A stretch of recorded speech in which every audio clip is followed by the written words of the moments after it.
Okay, nkwaniriza katugoberera ku Open Mic Media. Embeera leero nako lwaleero tebadde nnyangu mu kuziika Dr. omugenzi Dr. Spire Kigundu. Ono nno Dr. abadde ajjanjabira ku ddwaliro erya Henlob wadde nga akoledde amalwaliro mangi mu kwetooloola eggwanga Uganda. Yafudde mu ngeri etategerekese bulungi era ng'omulambo gwe gwasangiddwa mu bitundu eby'ekitende ku luguudo lwa Entebbe Road. Okufaako kukyaliko ebibuuzo bingi, naye famire n'abantu ab'enjawulo bavuddeyo ne beebaza Dokita olw'omulimu gwakoledde eggwanga awamu n'omulimu gwakoledde abantu nga Ssekinomu ab'enjawulo. Twebaza bazadde be abamukuza obulungi ennyo nga wampisa balimu ebirungo bingi nnyo.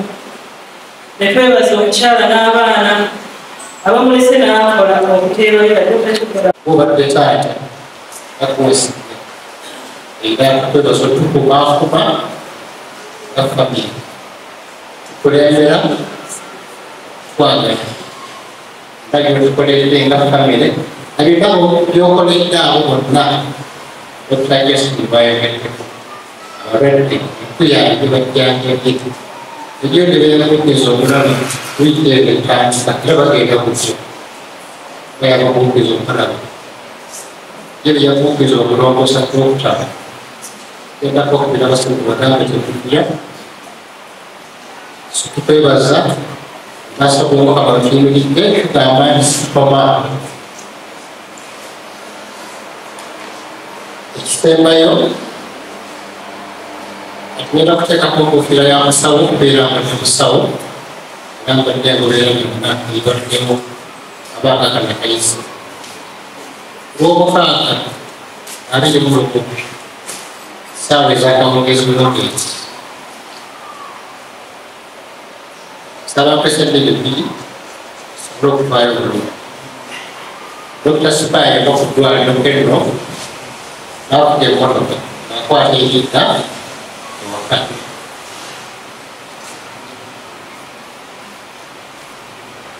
Dr. Spire yali obudde bwa hypertension wandiisa operation. Yawandiisa operation y'ekisaakusaako n'ogenda okusangasanga nti nange nteekako nkebere ogenda okulaba ekikumiika ku kyenda ogamba yakobawo ngereza abadde depression eyo ate nijjanga ebisanzi pressure diagnosed, it was not diagnosed hypertension nga pressure mwekali naye olwoba akugamba nti bigenda kulanga ku ease and not good perform the same thing that is good perform with a lot of ease. Maka kudwaliro tukawezi kw'omukaaga n'akwata emmotoka n'afa. Essimu teyaliiko era ng'omuntu avudde mu fiiri essimu tuziggyako otatanganyizibwa. Okutandika okumanya nti waliwo ekitali kya bulijjo okutandika okuba kusimulanyiza Dr. Spire ne kuziikamu. For those who have watched the video, these phones are always on. And they are on day and night. People can problems. I know there are others who are here. The simple people who are saying, "Look, Malakaba, Sawa, Emu, Sawa, B, Zechiro, Sawa, Sawa, Nia." We can't walk more in this area. Move forward. Child of Guario. Yakoze n'okutwala ebanga abantu yafuddewo n'afudde emmotoka. The whole night was used to ask from whoever could possibly know the whereabouts. Akubacha waliwo clear information one zake yakumeta sawa nenya kugamba nedda musikyabulidde nunavakudwaliro lwetamu nagenda ewaka oba navakudeno nagenda ebiwawakufashitekiini n'avaayo nagenda ewaka. It's rather unusual that actually all these things more than 12 hours the phones open. So alarms were sounded and the search was started. Akati, again, there is a bit of a reconstruction of what we called out afterwards. When we went to the traffic police, they managed to play for us the CCTV coverage of the cameras on the highway from Zana going to Weza. Kamera yasoka yabula banga kuimotoka nayitawo. Kamera y'okuyisirawo. Akati mulindi yaseeyo about 400 meters is where the start was concentrated with the assistance of traffic police and other CID detectives.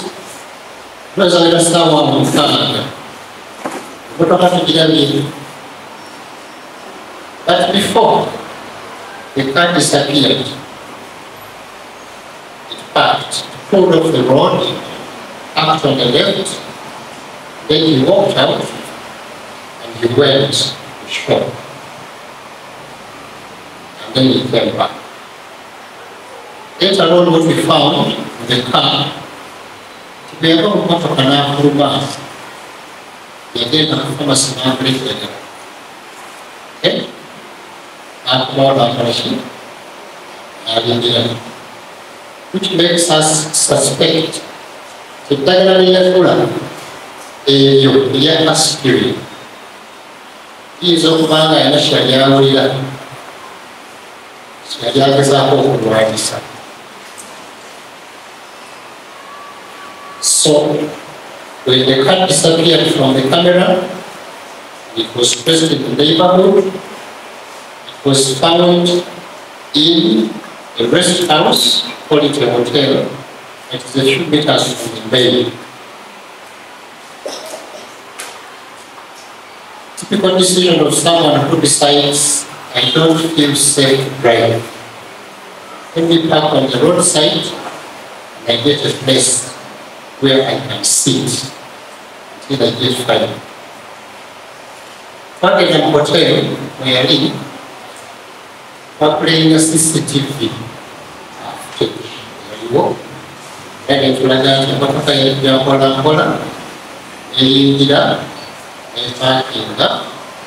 abantu akati bwavaamu yayitawo obulisi reception n'abakenjebe byakoleki byatuulamu.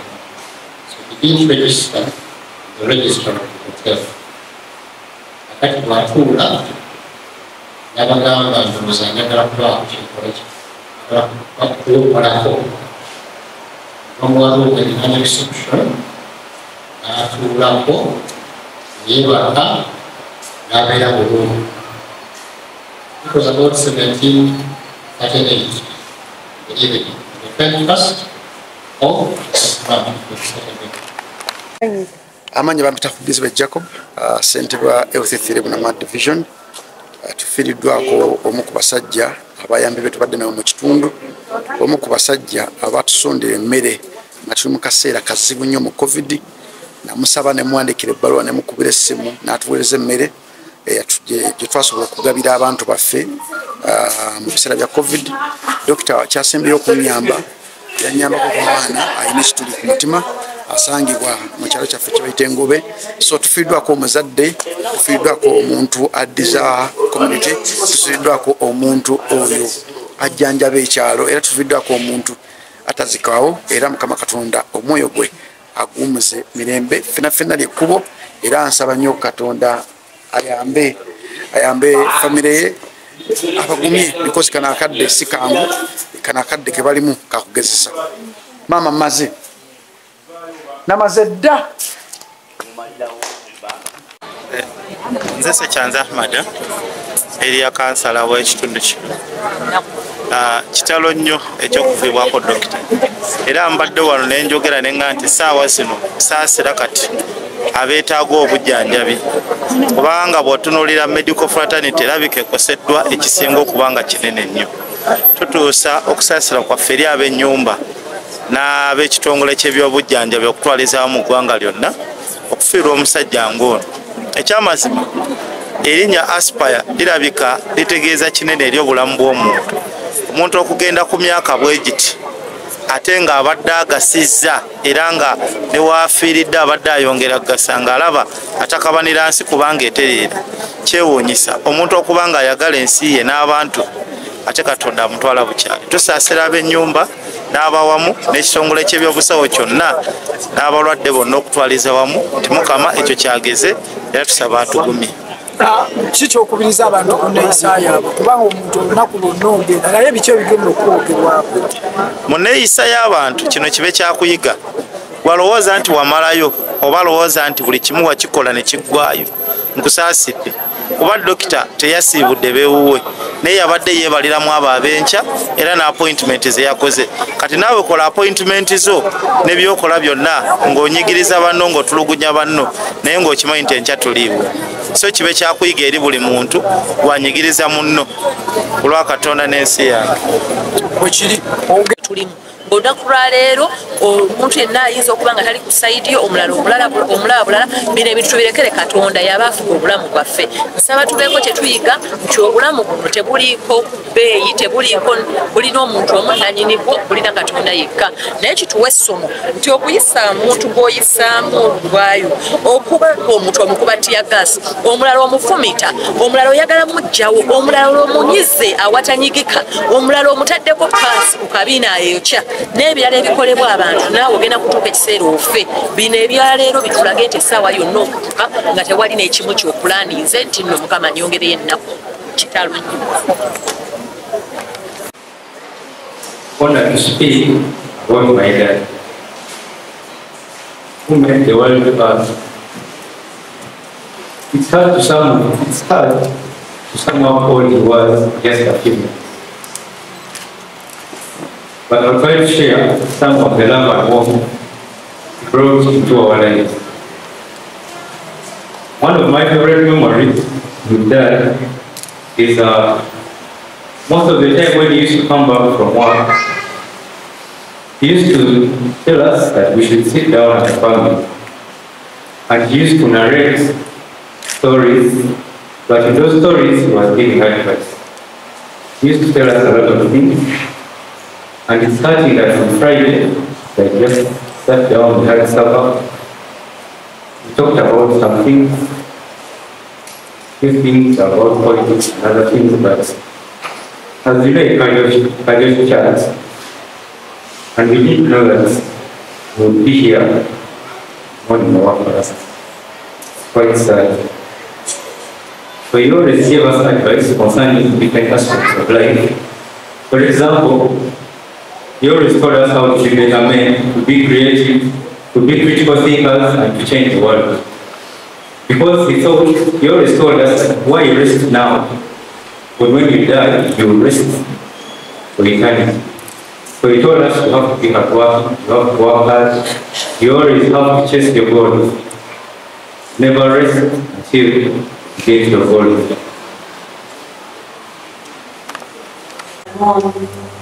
So quick. That is where the questions come in, why? But I don't know why God decided that, and I leave it into His hands.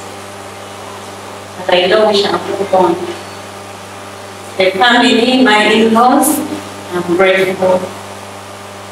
I've never seen such in-laws. Everyone loves the other person, everyone helps the other person.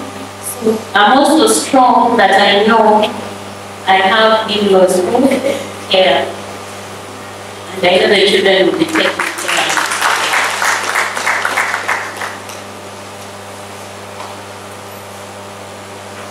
I also want to talk about Spire, the hardworking person.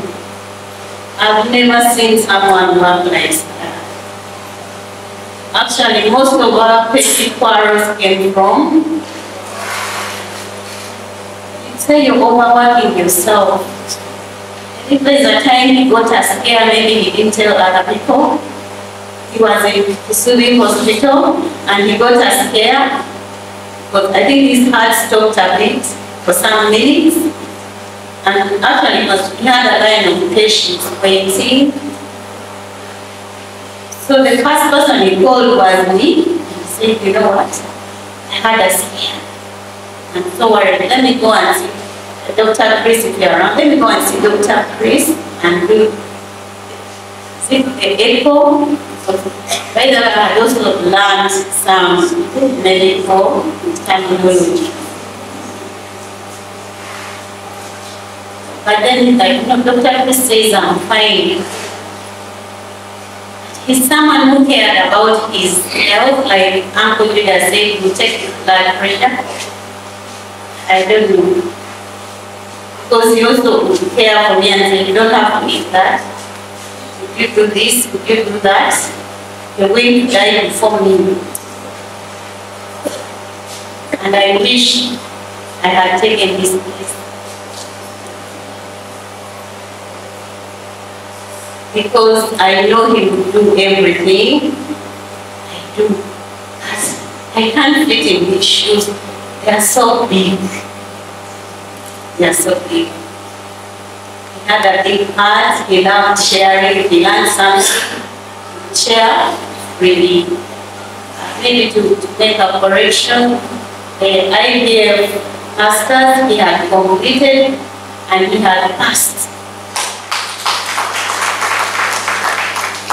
And he was excited. And he had enrolled on another master's program. And I was like, what is this? You said this is the last one. Always wanted, and if he set his heart onto doing something, however much he talked. I think if I pair people,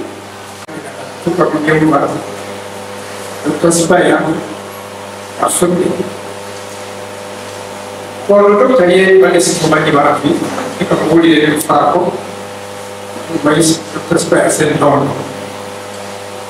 Jika you mean dokter spesialis non, boleh kita no kerana we, ya sekian nak.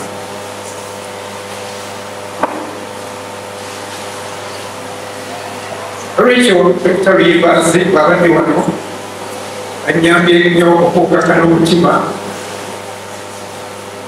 Non mi va di ora che sono previo di vedere poche placo e altri ciao e dopo in canca che del tempo già non mi attendo ma trovo che lavoro per un che sarà in casa solo a chi tu sei con doctor Spaya si sopra per quello che era di fuori lo scala per già poi io parlo di tornare a quello the way that I'm going to describe you, but I'm going to tell you. I several times, I will go every month. Mama, Dr. Felix, Narongo, Dr. Spaya, Saint John.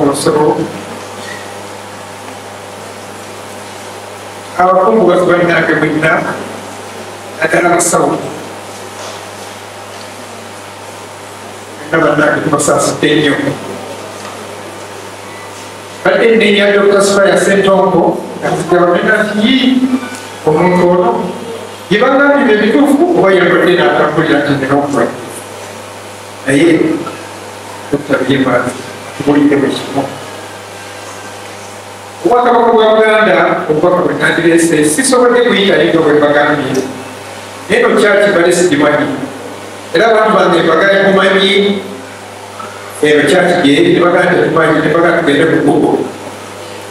Get a Google, get a Google, you put it to cover. To cover. And those are into cities. So, those are some of the stuff to